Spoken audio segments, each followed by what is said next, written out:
Selamat berjumpa kembali dalam program Sound Doctrine.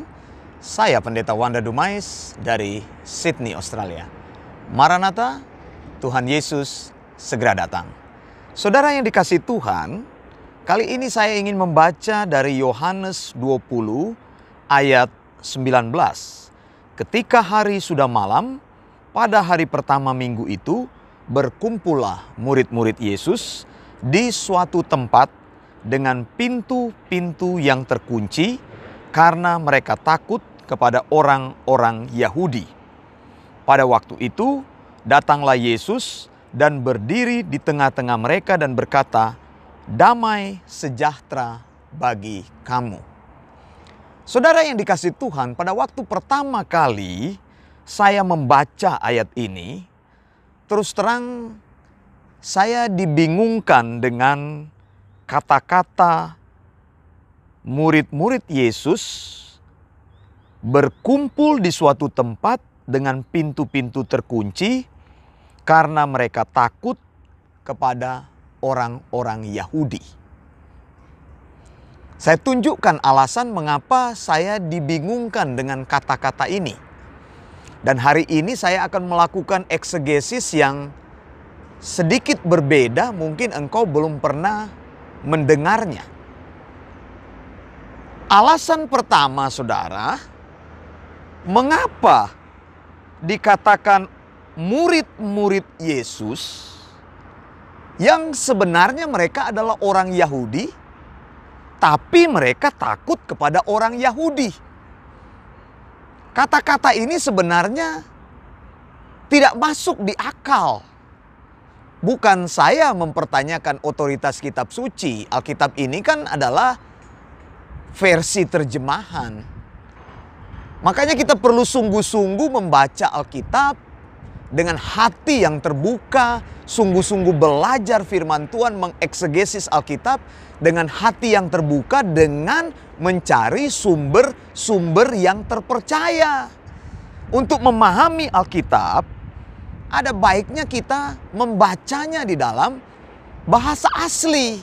Nah ini saudara, di Eleos Theological School, saya membuka kelas-kelas, di antaranya belajar bahasa Yunani untuk membaca dan mengartikan teks dalam teks yang dinamakan dengan Textus Receptus. Mengapa? Karena penting bagi kita untuk tahu arti yang sebenarnya, arti yang sebenar-benarnya dari Alkitab sebelum kita melakukan eksegesis. Saudara, Alkitab Theopneustos, ya, Alkitab bahasa asli, Perjanjian Baru bahasa Yunani dan Perjanjian Lama bahasa Ibrani, itu adalah Alkitab yang Theopneustos. Alkitab yang diilhamkan Allah. Alkitab yang tanpa salah. Alkitab yang tidak mempunyai peluang untuk menjadi salah. Mengapa? Ya karena Tuhan yang mewahyukan adalah Tuhan yang tidak pernah salah. Jadi kalau Alkitabnya penuh kesalahan, bagaimana? Masa firman Tuhan penuh kesalahan diwahyukan oleh Allah yang sempurna, Allah yang sangat brilian, omniscience, Allah yang maha tahu. Makanya saya mau bilang, kalau engkau hanya membaca kitab di dalam terjemahan, jangan ngeyel-ngeyel lah, belajar dulu bahasa aslinya. Baca eksegesis di dalam bahasa asli supaya tahu kebenarannya. Banyak kali kata-kata yang diterjemahkan itu belum tentu kata-kata yang pas. Sehingga Alkitab terjemahan bisa saja salah. Nah di sini saya tunjukkan kepada saudara. Mengapa saya bilang awalnya ketika saya mempelajari saya dibingungkan. Alkitab katakan murid-murid berkumpul di satu tempat dengan pintu terkunci karena mereka takut kepada orang-orang Yahudi. Yohanes 20 ayat 19. Mengapa mereka harus takut kepada orang Yahudi? Mungkin engkau pikir, oh iya, kan waktu itu murid-murid telah memutuskan untuk keluar dari agama Yahudi. Oh, masuk akal memang jawaban ini. Kalau pikir-pikir masuk akal ya, karena mereka keluar dari agama Yahudi, sekarang mereka menjadi the follower of Christ, atau dengan kata lain Christian, atau bahasa tepatnya Kristianos. Kristianos itu pengikut Yesus. Begitu.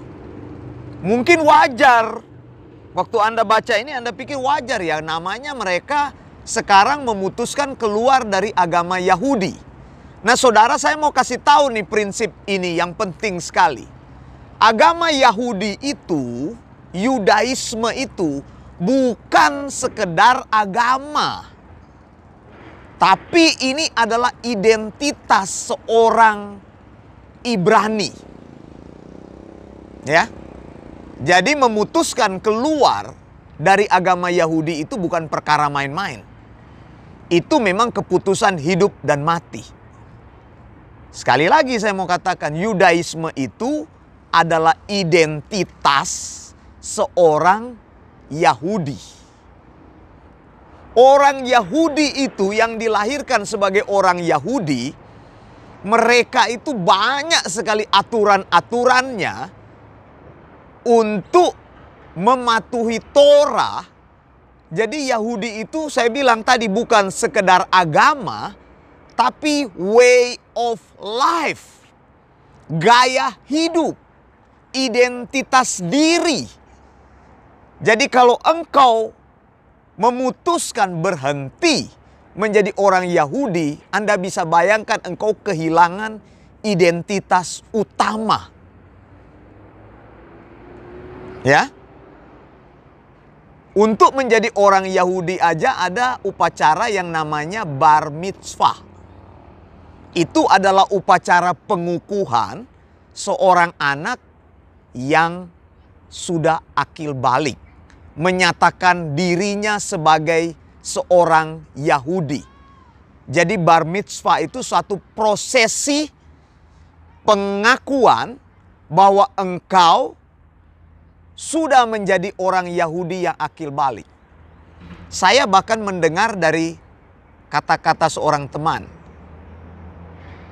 Saya kasih tahu ini kata-kata seorang teman mengenai bar mitzvah. Dia bilang begini, kalau pernikahan engkau boleh gagal berkali-kali. Bagi orang Yahudi boleh menikah berapa kali kalau engkau gagal. Tapi bar mitzvah hanya boleh dilakukan sekali seumur hidup. Bayangin betapa pentingnya. This is the very important things in the Jewish life.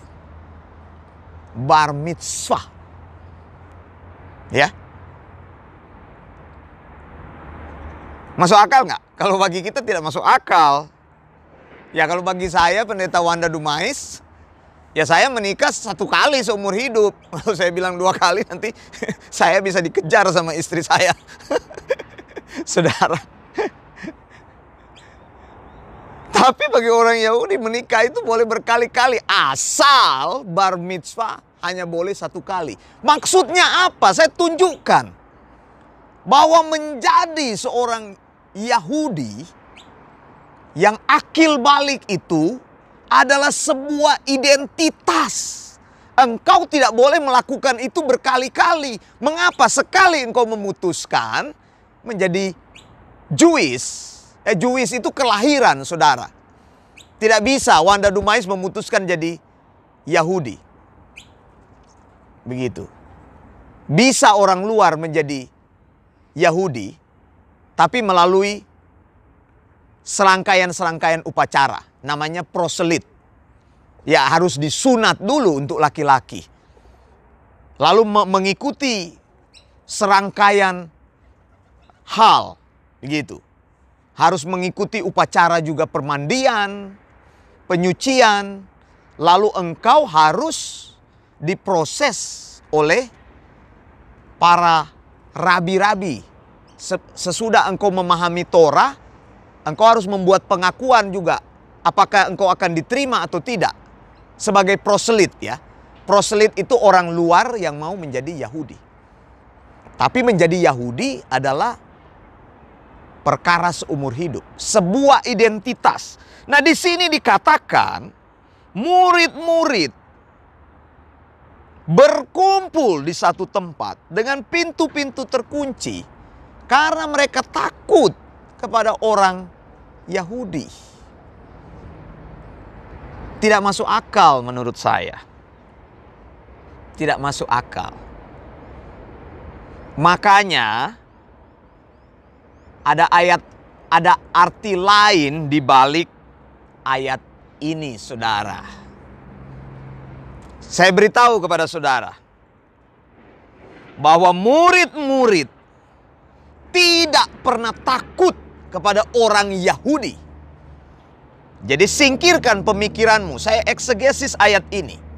Bukan mereka mengunci pintu karena takut kepada orang Yahudi. Alasannya apa? Satu, di dalam Matius 16 ayat 16. Itulah pengakuan pertama kali eklesia. Jadi eklesia itu punya pengakuan. Apa itu pengakuannya? Petrus pertama kali mendapat pewahyuan dan dia berkata, sesungguhnya engkau Yesus adalah anak Allah yang hidup. Mesias, anak Allah yang hidup. Baca di Matius 16 ayat 16. Ya. Jadi murid-murid di sini sudah mempunyai pengakuan eklesia. Pada waktu itu orang-orang hanya mempercayai Yesus sebagai manusia biasa. Sebagai anak tukang kayu. Bapak sambungnya itu adalah Yusuf. Yesus belajar carpenter. Orang Yahudi tahu siapa bapaknya, siapa ibunya. Lalu tiba-tiba kamu membuat pengakuan bahwa Yesus itu adalah Allah. Kata anak Allah itu bukan memaksudkan Allah mempunyai anak, tetapi memaksudkan kesetaraan Yesus dengan Allah.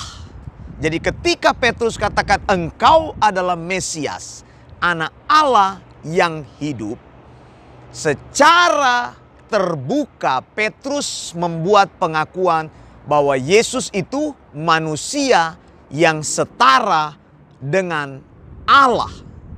Pada waktu itu mereka tidak pahami apa yang disebut dengan hypostatic union itu. Hypostatic union kan istilah teologi yang menyatakan bahwa Yesus adalah Allah manusia. Kalau saya mau pakai persen-persen, 100% Allah, 100% manusia. Atau penjelasan yang lebih gampang, Yesus itu sepenuhnya Allah dan sepenuhnya manusia. Nah saudara, eklesia ini yang membuat perbedaan antara pengikut Yesus dan orang Yahudi. Nah murid-murid itu identitas mereka tidak pernah berubah. Mereka tetap orang Yahudi. Siapa yang bisa menghapuskan keyahudiannya dari hidup mereka? Tetapi ketika mereka mengenal Yesus, ketika Petrus membuat pengakuan iman yang terkenal itu, Matius 16 ayat 16, saat itulah mereka menjadi eklesia. Kan saya bilang apa? Eklesia itu adalah manusia. Kumpulan manusia yang berpisah. Karena mereka mempunyai pengakuan yang berbeda. Pengakuannya apa? Yesus Kristus adalah Tuhan. Amin. Yesus Kristus adalah Allah. Amin. Eklesia itu begitu. Jadi kalau engkau sebagai eklesia jangan takut. Engkau harus memegang pengajaran firman Tuhan dengan benar. Ketika orang Yahudi yang tadinya mereka setia kepada agama Yahudi, identitas mereka Yahudi, lalu Yesus mengajarkan sound doktrin kepada mereka. Mereka mendapat pewahyuan bahwa Yesus Kristus adalah Tuhan. Mereka tanpa ragu-ragu memisahkan diri dari kelompok Yahudi. Karena mereka tahu ajaran yang diajarkan dulu kepada mereka tidak benar. Bahwa kebenaran hanya ada di dalam Yesus. Amin. Jadi engkau jangan takut. Kalau sound doktrin, engkau percaya sebuah sound doktrin, berdiri teguh di atas sound doktrin itu. Mempercayai sound doktrin bukan persoalan organisasi. Mempercayai sound doktrin itu bukan melakukan kebiasaan. Bahkan orang-orang Yahudi yang dulunya setia kepada agama Yahudi, mereka mau keluar dari agama Yahudi. Membentuklah apa yang disebut dengan eklesia, jemaat Tuhan. Makanya saudara, waktu engkau baca ayat ini, nanti saya akan tafsirkan dengan lebih detail dalam kesempatan berikut. Yohanes 20 ayat 19 saya ulangi. Ketika hari sudah malam, pada hari pertama minggu itu berkumpullah murid-murid Yesus di suatu tempat dengan pintu-pintu terkunci. Karena mereka takut kepada orang Yahudi. Pada waktu itu datanglah Yesus dan berdiri di tengah-tengah mereka dan berkata, damai sejahtera bagi kamu. Jadi saya tidak mencatatkan hal ini, mereka berkumpul di tempat tertentu dengan pintu terkunci karena mereka takut. Tidak. Murid-murid Tuhan tidak pernah takut atas ketakutan yang datang karena mereka percaya kepada Yesus. Seharusnya orang yang percaya kepada Yesus mempunyai freedom. Betul? Yohanes 8, 31, 32. Kebenaran akan memerdekakan kamu. Apabila kamu tetap sebagai muridku, kamu percaya kepada kebenaran, kamu adalah muridku, maka kebenaran itu akan memerdekakan kamu. Jadi saudara, tidak ada ketakutan. Menurut saya ini salah. Terjemahan ini salah, tidak bisa diterjemahkan seperti ini, tidak proper. Mereka tidak takut kepada orang Yahudi. Karena mereka sudah mengakui bahwa Yesus Kristus adalah Tuhan. Adalah Allah yang sesungguhnya. Saya Pendeta Wanda Dumais dari Sydney, Australia. Maranatha, Tuhan Yesus segera datang. Blessings.